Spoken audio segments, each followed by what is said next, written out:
In the quiet corners where shadows fall, a child sits alone, hearing the call, not of laughter, not of play, but of fear that steals the day. Eyes wide open, yet blind to peace, a heart bound tight, seeking release. The world outside seems so far, while inside they wear each scar. Silent tears that no one sees, a fragile soul brought to its knees. Dreams are crushed under the weight of a violence that dictates fate, a voice that quivers, too afraid to speak. Innocence lost in the havoc they wreak. Each shout, each blow, a story untold, a child's spirit left in the cold. They learn to hide, they learn to mask, bearing pain in every task. But deep within, the wound stays raw, a constant reminder of what they saw. Yet hope lingers in the darkest night, a flicker of courage, a spark of light. For even in the harshest storm, a child can rise, a heart reborn. With gentle hands and words of care, love can mend once was bare. The scars may fade, though they remain a testament to enduring pain. But let us not forget the cost, for childhood lost is a heavy loss. May we stand against the tide to protect the innocent side by side, for every child deserves to know a life where only kindness grows, to hear the songs of peace and grace, and see the world as a safe place. What up, what up, what up, what up, everybody? It should be coming in the building. It's D Fresh, aka Angels of Fire, and welcome to another episode of the Powerful Women's Podcast.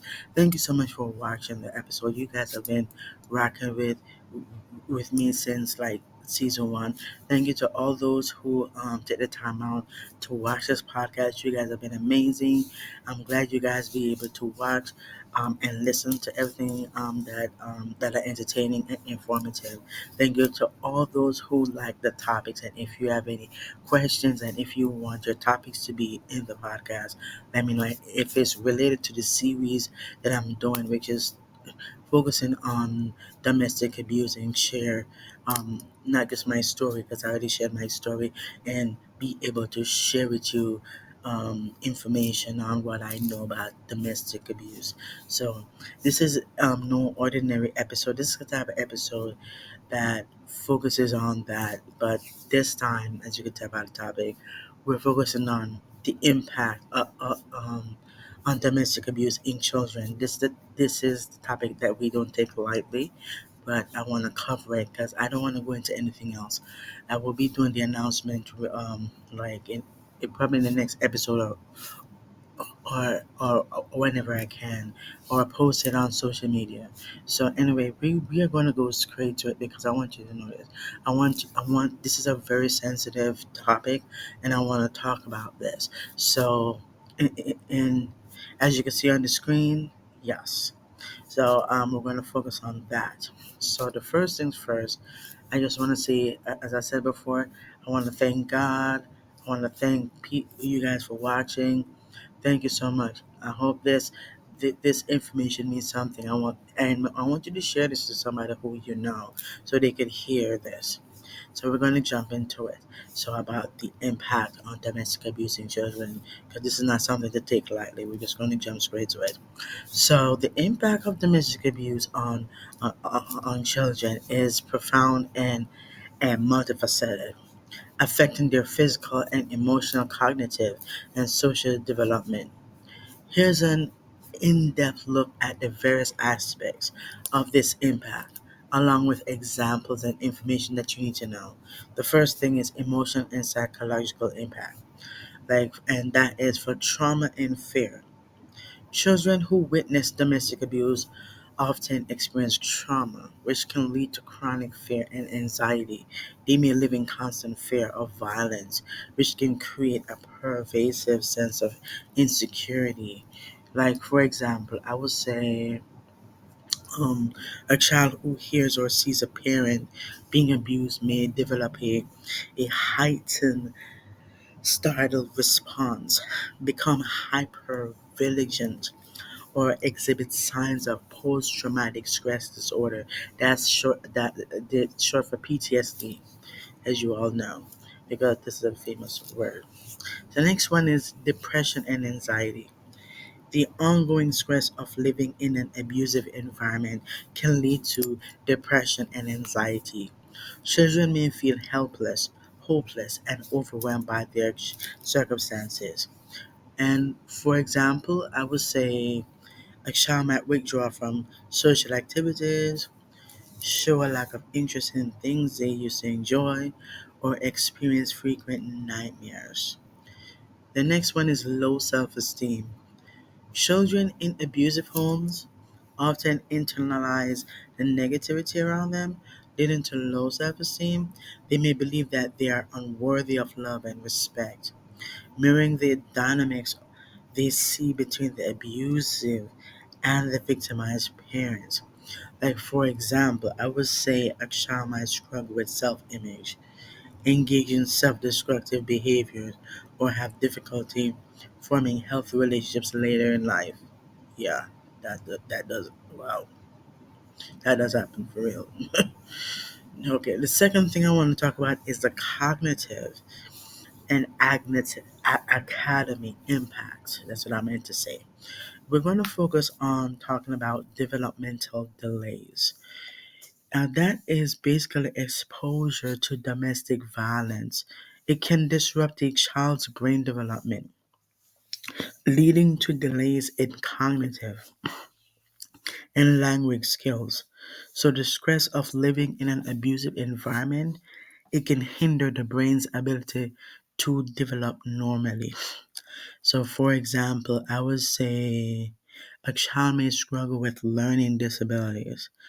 They have trouble concentrating in school or show delays in speech and language development.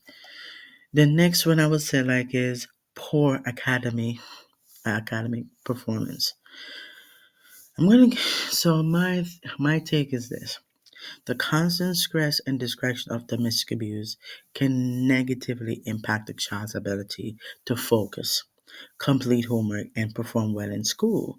So, like for example, a child may have frequent absences, show a decline in grades, or exhibit behavioral problems in the classroom as a result of their chaotic home environment.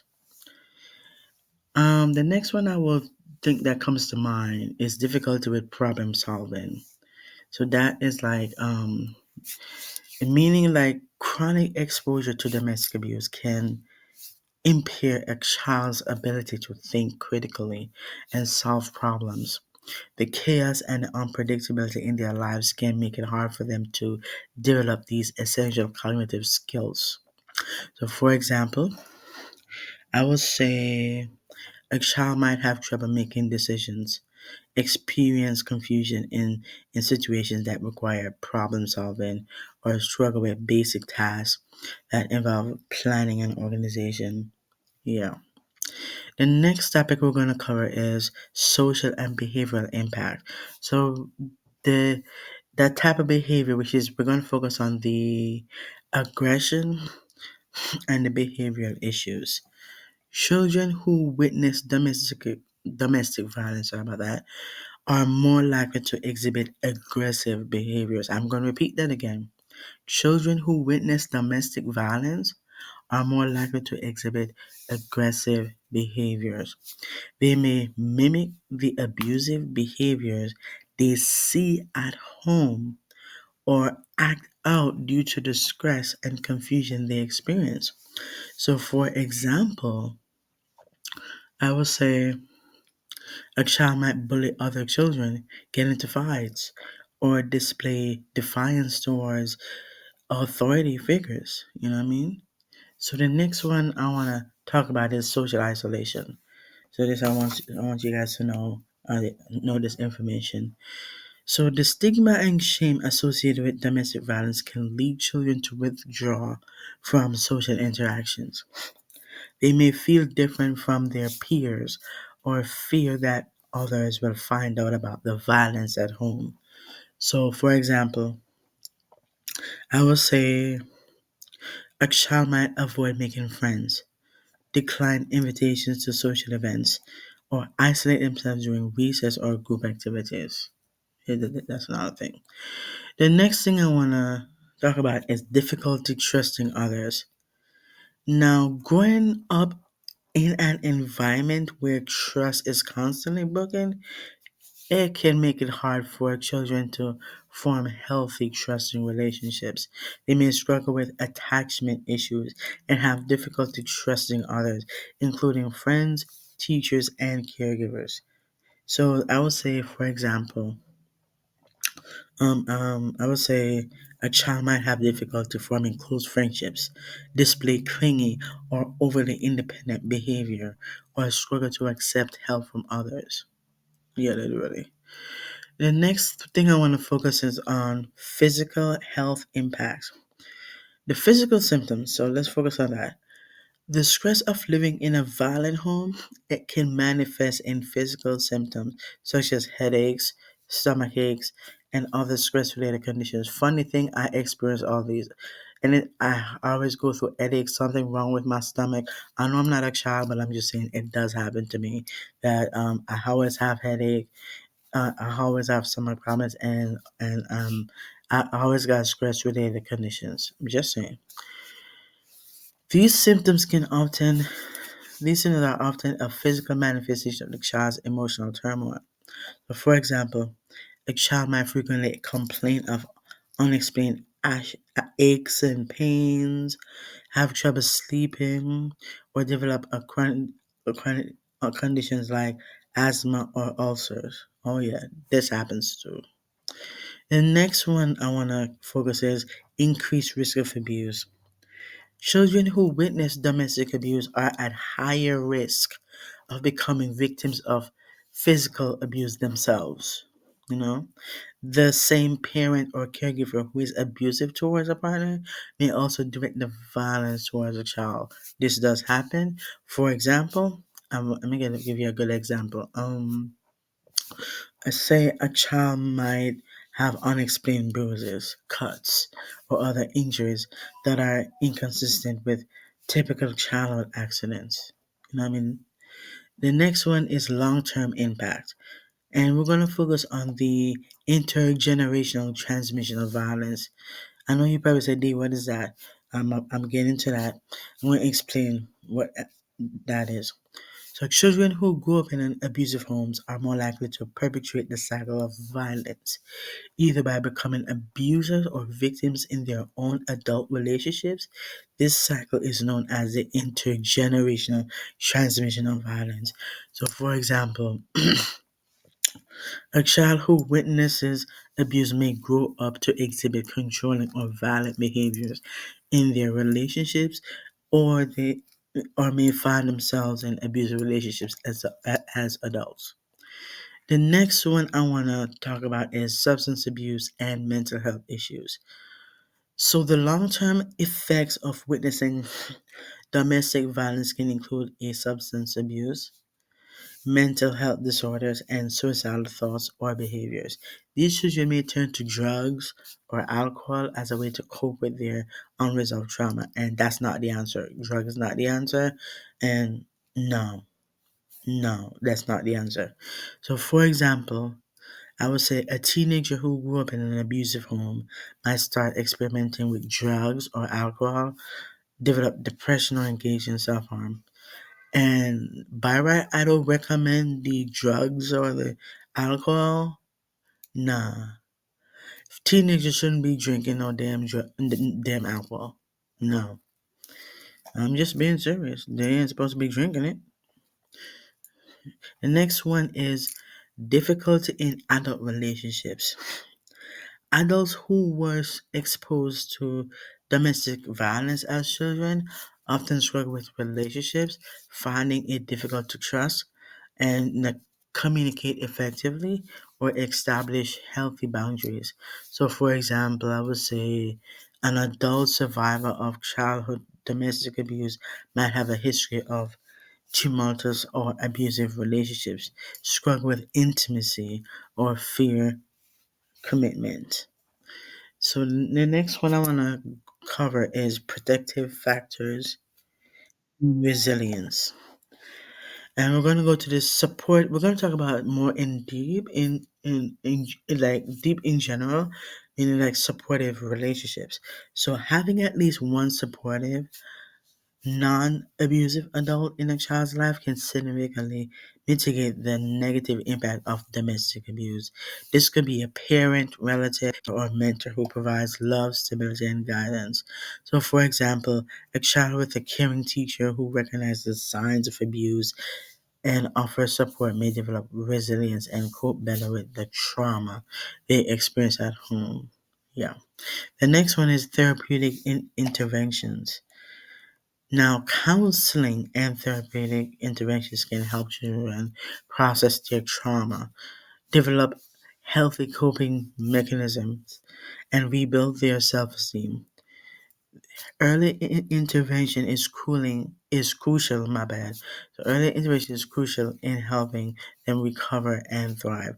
So for example, I would say a child who participates in trauma focused therapy may learn to express their emotions in a healthy way, develop coping skills and work through their fears and anxieties. The next one I want to talk about is this community support and resources. Access to community resources such as shelters, support groups, and educational programs can provide a lifeline for children and families affected by domestic violence. These resources can help break the cycle of abuse and offer hope for a better future.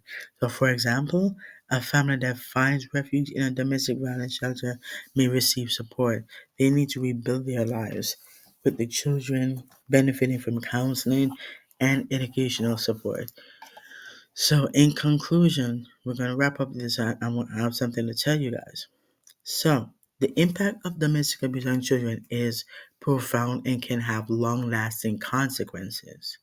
So, however, with the right support, intervention, and protective factors, children can overcome these challenges and develop resilience.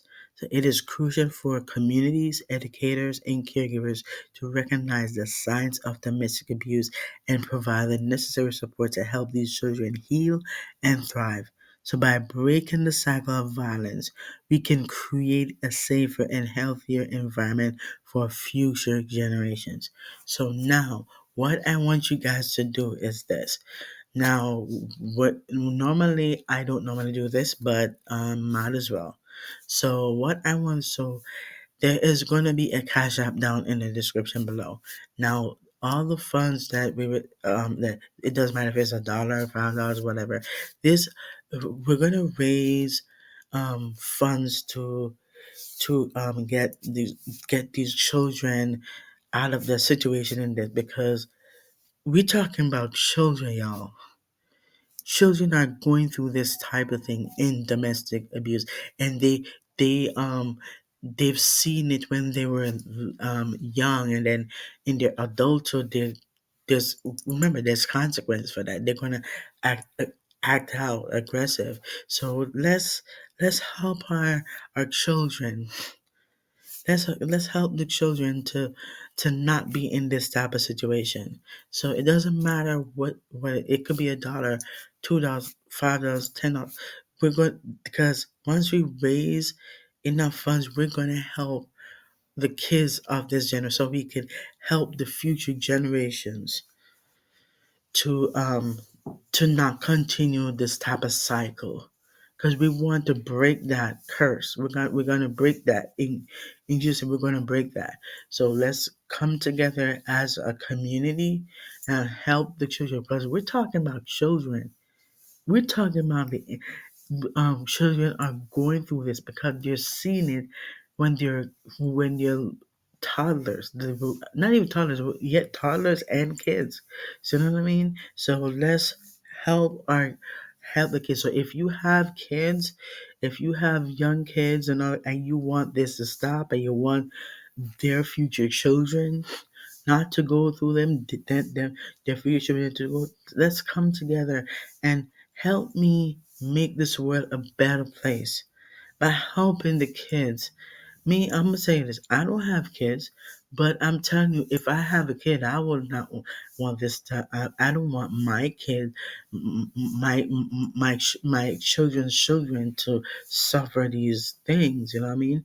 So, what I want for you to like, go in the description. Everything that you need to know is going to be in there.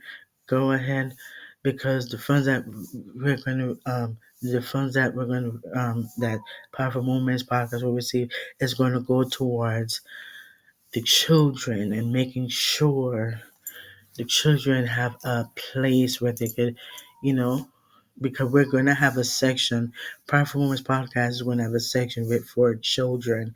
We're going to have a hotline for children. So that's another thing. We will have a hotline for children.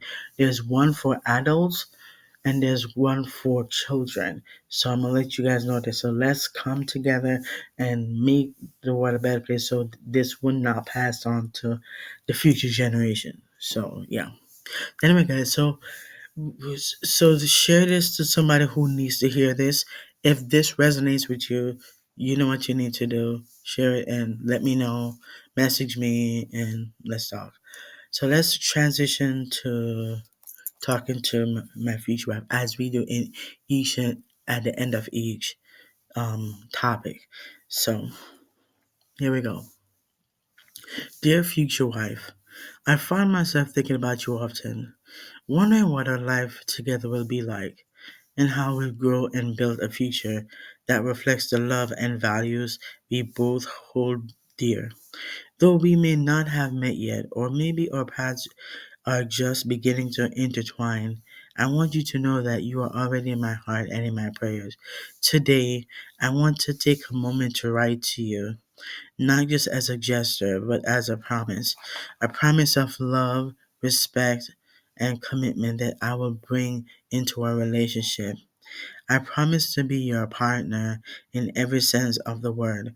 Life is a journey full of highs and lows, and I vow to walk alongside you, hand in hand, through it all, whether we're celebrating our greatest victories or navigating the toughest challenges. I will be there with you, offering any unwavering support and encouragement. I promise to listen to you, not just with my ears but with my heart. I know that communication is the foundation of a strong relationship, and I will always strive to understand you, to be patient, and to cherish the unique perspectives you bring into our life together. I promise to laugh with you. I find joy in the little things, and to create a home filled with love and warmth. I believe that a shared sense of humor can lighten even the heaviest of days, and I look forward to the countless moments of happiness we share. I promise to grow with you.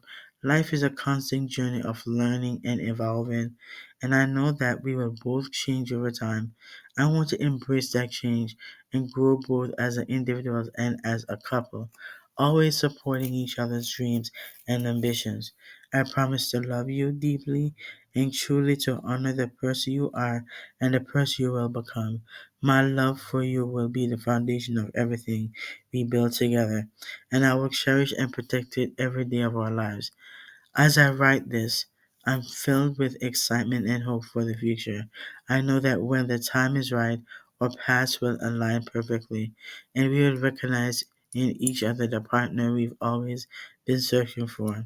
Until then, know that I am preparing myself to be the best version of me, so that when we do meet, I can give you the love and life you truly deserve. With all my heart, Dee. So yeah. So that is for my future as how we do this at the end of each episode. So if you're still checking up with us, I want you guys to say thank you for watching all the way through. I appreciate that. And if this topic resonates with you, your kids go through that, make sure to share it to other people who needs to hear this. All right, guys, thank you so much for taking the time out to watch this episode. And don't forget to follow us on social media. Follow us on social media. Our social media will be in the description below. Everything that you need to know is in the description below. So thank you so much for watching. I appreciate all those who took the time out. And I just, if you have any questions you want to ask, leave them in the comment section below. And if you want your topics to be heard in the podcast, let me know. And there's going to be a phone number to call, so I'll let you guys know about that. So all I know, for the meantime, I want you to email me. So yes, because I'm working on that. So, all right, guys, thank you so much for watching. I am your host, D Fresh King, and aka Angel Sapphire, and you're watching the Powerful Moments podcast. Thank you so much for joining in. Make sure to like, comment, and subscribe. And if you want to learn more information on this topic, on the topic that we covered, and you have questions about it, leave it in the comment section below. And if you want you to be in the podcast, if you want your name to be in the podcast, let me know as well. All right, guys, thank you so much for watching. I'm your host, D Rich King, and you're watching Powerful Moments Podcast, and we're signing out.